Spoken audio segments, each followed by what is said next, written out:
Trinity Sports Medicine and Dr. Michael Scarpone are now offering 2 new preventative programs for both head injury and ACL injury. For our head injury program, get a baseline evaluation of cognitive functioning, allowing quick and accurate diagnosis with our nationally recognized IMPACT training system.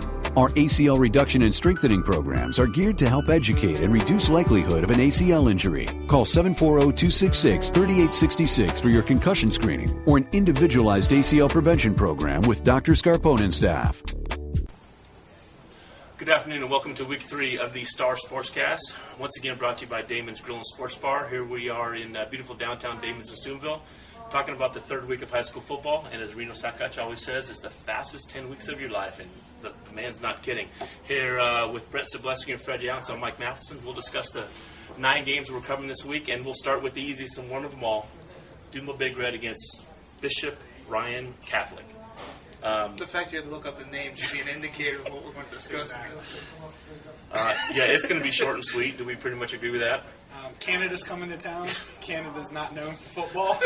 Those Canadians. So, yeah, I think this one's pretty much a no-brainer. They're just going to have their way with this team. Yeah, I think the 3rd and 4th team is going to get a lot of playing time this week, and because as they get ready next week, for Brook, and then week 5 is at Ursuline. So I think it should give us a little indication that this team didn't want to play this game at one point in the process.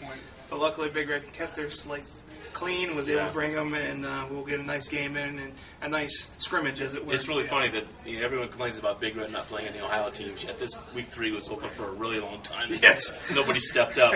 All right, game 2 is over at Brook. I heard a challenge there. Challenge. He speaks for the man. I do not speak. You have his bobblehead on your desk. Yes, good. Thanks. He does. Thanks. Yeah, bought by these two, by the way. So one of my Christmas presents, I've come to find out. I can't remember. Anyway, game 2 is University of Brook. The Bruins, they've given up like 900 points the first 2 games. Way too many points from what they're used to. First 2 games are on the road. They get the friendly confines of Brook Stadium. But, Freddie? Brook, like you said, their defense has really struggled so far this year. University is a team that, when Brook was at the top of their game last year, Brook had to come from behind to beat them in an exciting game.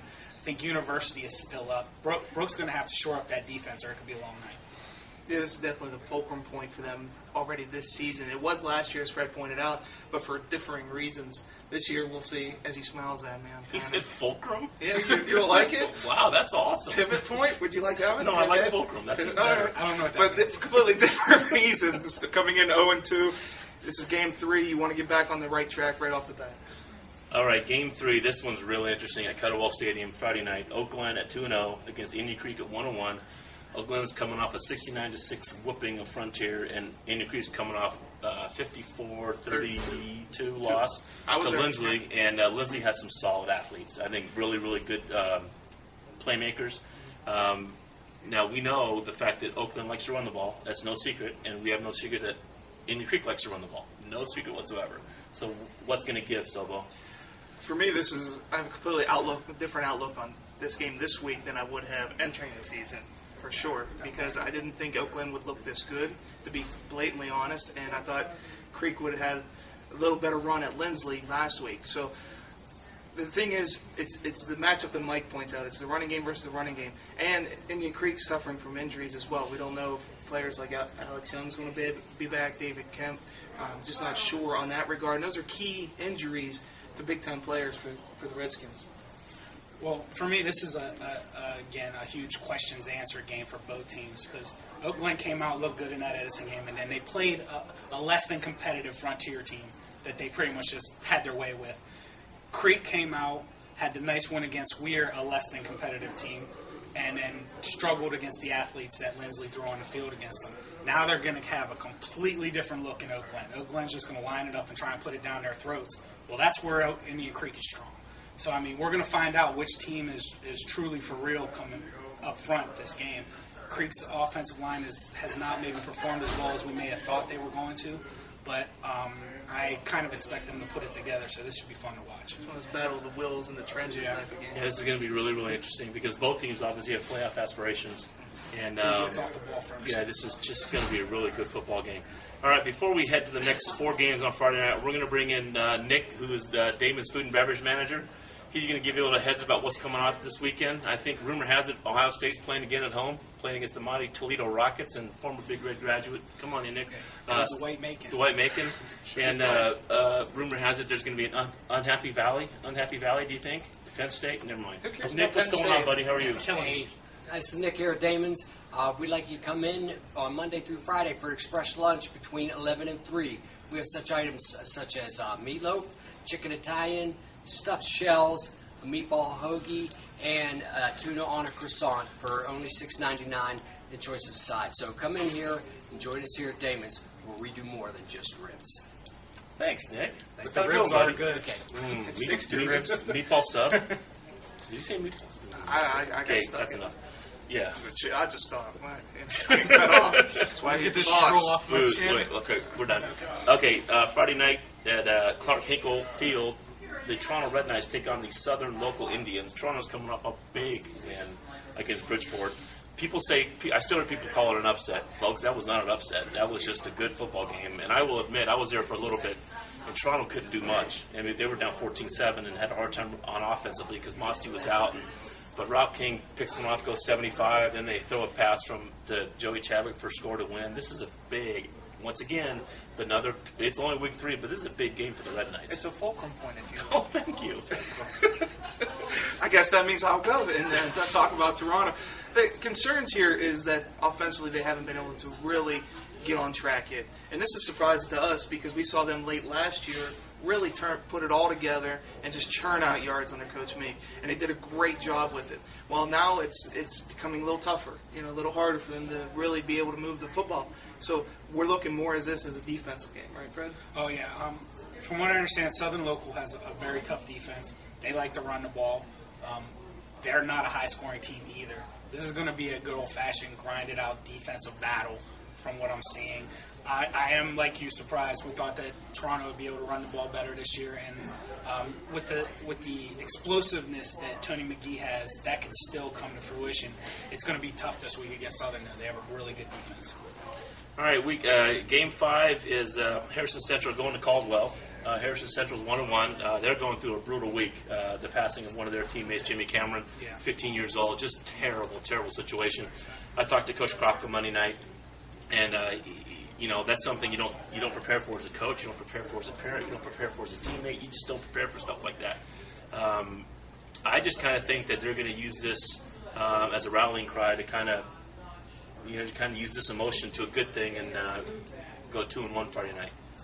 Yeah, I mean, they got on track last week. Obviously, they have a lot of stuff going on in their minds with the passing of Jimmy Cameron. But I could see this as a rallying point. They have some positive energy coming out of that weird game. And let's face it, they have one of the best running backs in the valley, and Ortiz Hython. He's if you haven't seen him play, he's a killer. He really is. So, and this week, they don't have to worry about the heat that they have Yes. Saturday. It's not going to be 110 degrees. By no means don't take that as me belittling the situation that they're going through. I just don't feel comfortable speaking on it at the moment. So I'll just stick to the football side of things. And I was at the game last Saturday, and it was game of the week on TV. It was 100 degrees on the field. The kids were suffering. But the issue or positive that comes out of it, as Coach Kropka told me after the game, was that they went deep into their lineup. They got kids that play that normally wouldn't have played, and they played very well. Now, it's against a squad that maybe is struggling this year, but the early confidence is a big deal, especially for a team that started out 0-1. Oh, absolutely, absolutely. And as we know, if nothing else, Kropka likes to run the ball all the time. I'm telling you, he told me he's Eric Kropka. That's what I was told. That was Davey and never mind. Wait, by the way, hook and ladder, gentlemen. Successful hook and ladder. I have not seen that since 1998 when Varsity Blues came to the I won't theaters. believe it till I see the game film. So I don't buy it. I couldn't believe it. Okay, Buckeye Local goes to JM this week. JM is 0-2. Got beat up by Cambridge. Got beat up by Bel Air. And I'm thinking Justin Deere might have like 8,000 yards this weekend because he had two and change in the first half against Central Crossing. I kind of like Buckeye Local to go 3-0 this week. Well, as we all know, Buckeye Local played lights out last week. Okay, I got my pun in. You're done. Okay. It's all you. Justin Deere, John Marshall's defense. That's all. I'm naming next week's player of the week. 200 over 200 yards in the first half for Justin last week. So, and that's before the transformer blew and the game had to be canceled. So. He should have a lot of fun this week. I don't expect anything but a big game out of him, and maybe even out of Pergolini, too. They might just double it up on him. It could be a... I know we discuss him quite often. He's a very talented kid, and anytime you invoke Billy West's name in this area, for anyone who's Ohio Valley football fans, you know the kid's talented. Yeah, he's talented. All right, Friday night at Jimmy Carey, 2 0-2 teams get after it, looking for the first win of the season. Edison at Weir High. Fredo, you've seen Edison twice. Yeah, one and a half once. times. Yeah, Edison actually, their run defense has struggled greatly this season. They've given up 219 yards exactly each of the last 2 weeks. Weir likes to run the ball. They would love to feel they're going to come in and do the exact same thing that the last two teams did.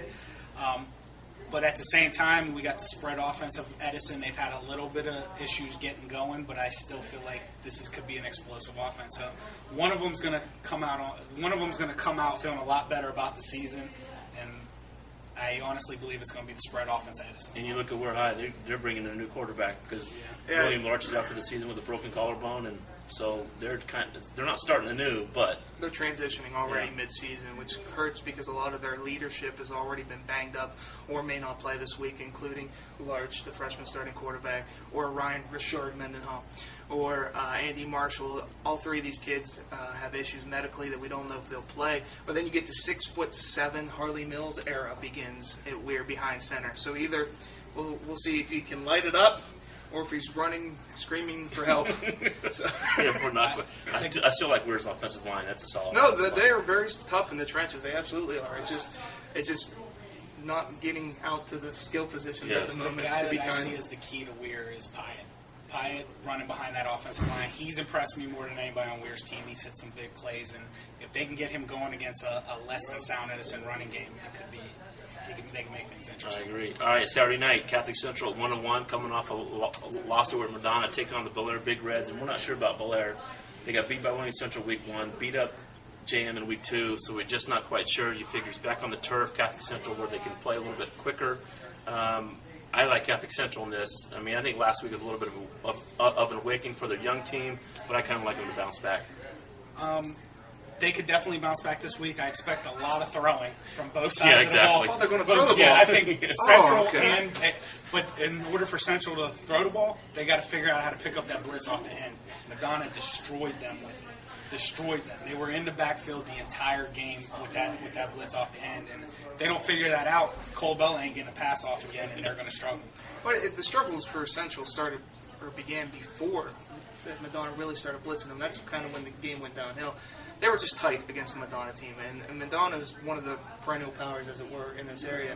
So Bel-Air isn't quite, no offense there, Big Reds fans, but I think Central and the sophomore quarterback, Brian Colbauer, are going to not be as tight this week. I think they'll be hitting passes that were open against Madonna. It just wasn't executed. All right, last game Saturday night at Jimmy Carey. The two Catholic schools going at it again. Wheeling Central Catholic and Madonna. Everyone's been clamoring for this game in the regular season, and those who clamor finally got their wishes. This is just going to be good football because both teams are 2-0. I got to see both teams last week. Both teams were very impressive in wins. Both of them, again, have two sophomore quarterbacks and both of them, Henry from Wheeling Central is more of a runner. He had a couple of plays in the passing game, but that's not their game. They run the ball. Comus is more well-rounded, but both of these teams are very exciting, very talented, tough defenses, high-scoring offenses. It's going to be one to watch. Fred already mentioned Madonna's defense, and we talked last week how that was going to be the difference between them and Central. Well, this week, I think it's going to be a very similar situation because what was most impressive about the defense wasn't that they shut down Central in their high-flying attack, but how they adjusted quickly to it. And if you can continually do that with multiple different offenses that you're playing against, because gentlemen, Wheeling Central's offense isn't Catholic Central's offense. It's the exact antithesis of it. So we'll see how they adjust once again. And stuff looking Fulcrum and antithesis. Oh, man. I'm a writer, gentlemen. I have to bring a dictionary or next thesaurus, one of the two. As long as I'm using them correctly, that's all I care let's about. just put it that way. Let's just say that both games Saturday night are going to be good football games. Should be fun. Really interesting. Be a lot of fun. I'm glad someone's going to be there now. Never mind. We don't go there. Especially him. I don't want him to start crying, let alone. All right, before we get out of here, this is our Damon's question of the week. Winner gets a gift certificate here from Damon's. The answer can be emailed to newsroom sports at heraldstarline.com. The question is, what team that we just talked about gave up 219 yards in both weeks of the season? Rushing. What team gave up 219 rushing both weeks of the season? See you next week.